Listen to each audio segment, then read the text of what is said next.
Good day, I am Thabani Masuku with your midday news updates. Gauteng online schools admissions closed. Millions spent on Estina Farm equipment Zondo Commission hears.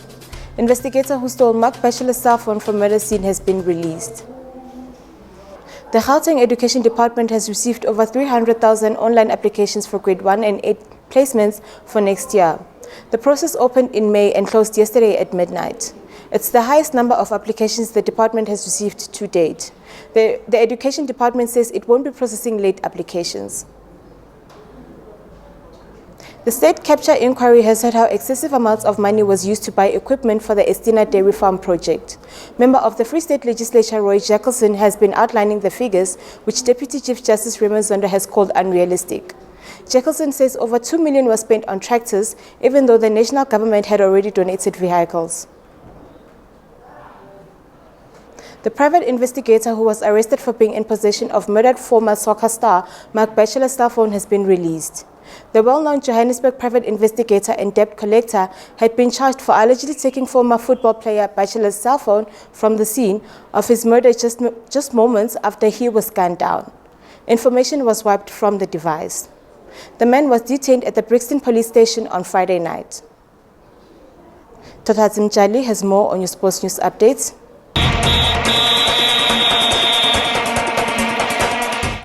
Good day from Joburgtv Sports. I'm Thabani Masuku with your sports news. After Zimbabwe got suspended from international cricket, the Zimbabwe captain Solomon Mire has decided to retire from the game. The International Cricket Council last week suspended the country from taking part in any form of international cricket because of government interference. The 29-year-old Mire played 2 tests, 47 ODIs and 9 T20s for Zimbabwe and scored a century and 5 50s across all 3 formats, but has now made the decision to go. After an exciting Africa Cup of Nations, CAF has wasted no time and released the fixtures for the CAF Champions League 2019. The 2 South African teams taking part, Mamelodi Sundowns and Orlando Pirates, have had their path to the group stage layout and now need to plot how they will play. Gabrielo will take on SA Otto di Oyo of Congo Brazzaville, while the Sea Robbers need to get past the Green Eagles of Zambia. Last season, Dance made it all the way to the semi-finals and crashed out to Wydad Casablanca of Morocco. The Soweto Giants failed to make it out of the group stages. South African swimmers are doing good at the FINA World Cup out in South Korea. Tatiana Schumacher yesterday booked a spot in the final of the women 100 breaststroke. The double Commonwealth Games gold medalist finished second in her semi-final. With that, she kept alive the hopes of becoming the first South African woman to win a medal in the World Championships history. This morning, South Africa woke up to good news that the country's golden boy, Chadley Clough, also managed to qualify for the semi-final after touching the wall first. Clough is nursing an injury and has to go to surgery after the 2020 Tokyo Olympics. That's all from the sports desk. Goodbye.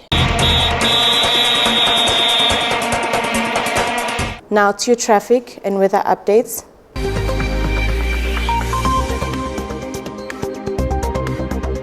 Now to your traffic. Senton on Rivonia Road, traffic lights not working on the 5th Street. Kempton Park on the Moodenfontein Road, traffic lights also not working at the Parkland Drive.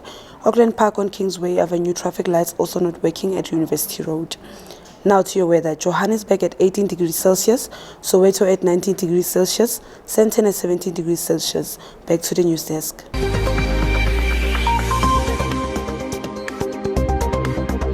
That's it from me and the rest of the Joburgtv News team. Goodbye.